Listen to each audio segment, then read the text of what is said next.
How are you? So obviously, I've gotten tons of text messages,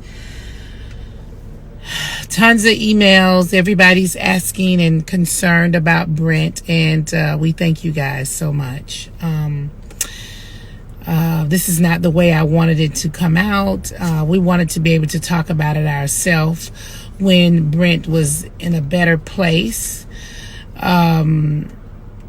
So here I am, because I would rather the correct thing be out there than something that's not correct. 2 weeks ago today, Brent had congested heart failure and a stroke. He's only 23, so he's really young for something like that to happen to him.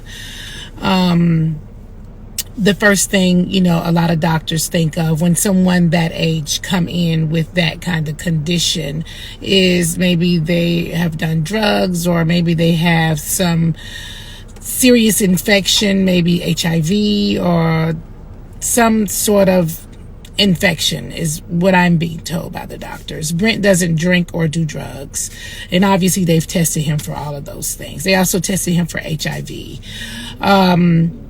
They were thinking that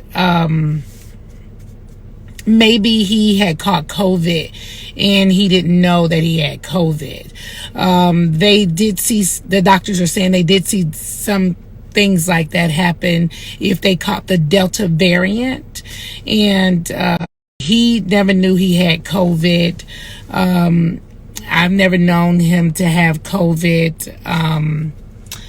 So they have run a number of tests on him to see what could have possibly made this happen to him. And we are still trying to figure out, because if we knew the cause, obviously they could treat the cause.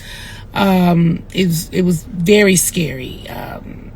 I don't even want to go into details of what happened and how I found out and what condition he was in. Obviously a stroke is a very serious thing, and so he's struggling, with speaking, and it's, I don't know. Just know that keep us in your prayers.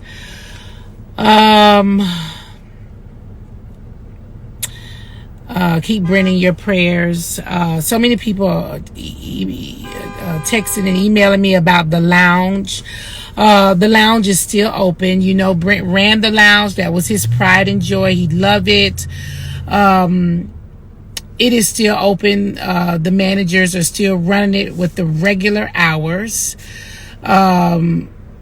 We have, sat and talked about selling the lounge now, because it's something that Brent runs along with me, and I got into business with Brent and Greg and some other friends to do it.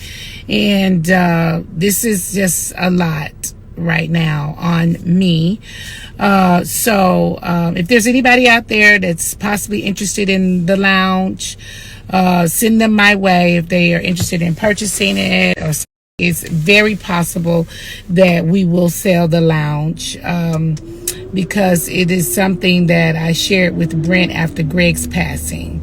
So just send me an email to booknene@gmail.com, and we, the right people or persons, I will point you in their direction, and they can speak to you about it then. But right now the lounge is still open their regular days.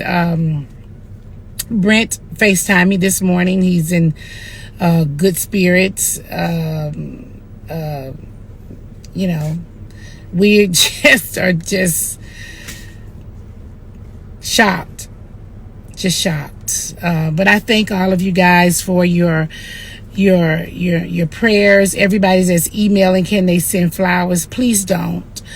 I honestly would prefer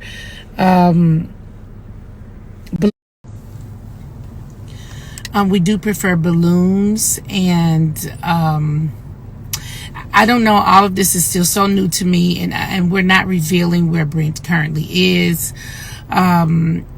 Because it's so new, I'm going to, get some of my people that are working with us to maybe find something that you guys can donate to that can help with this kind of situation. If you remember, some years ago, I had blood clots in my lungs, and we could not figure out where it came from. So they're thinking that, I've been asked a million questions by everybody that's hitting me up. Could his weight have been the issue? The doctors say they don't think so. They've asked, just, I don't know. I've just been asked so many things, and I'm baffled. I am baffled. Hello, loves, and thank you so much for tuning in. So, honestly speaking, this one is quite heartbreaking. After I've read different articles and news reports on Nini's son's story, I think it's literally so scary considering the fact that you wouldn't expect someone so young to suffer from a heart disease or even a stroke, you guys. However, because the doctors are saying they are not certain yet as to what may have caused him to have the stroke, because he is healthy. Like Nini said on the video, is currently healthy, and he didn't suffer from COVID-19. So fans were just basically so worried about him, and they basically started pointing out that he might be suffering from underlying stress, and he might not know that he's even suffering from the stress because his father passed on, and he might be hurting from that, and this might also be the cause of the stroke, you guys. So I really want to send my prayers to the family. Please do leave down your positive comments on the comment section, and I will see you guys next time. Bye.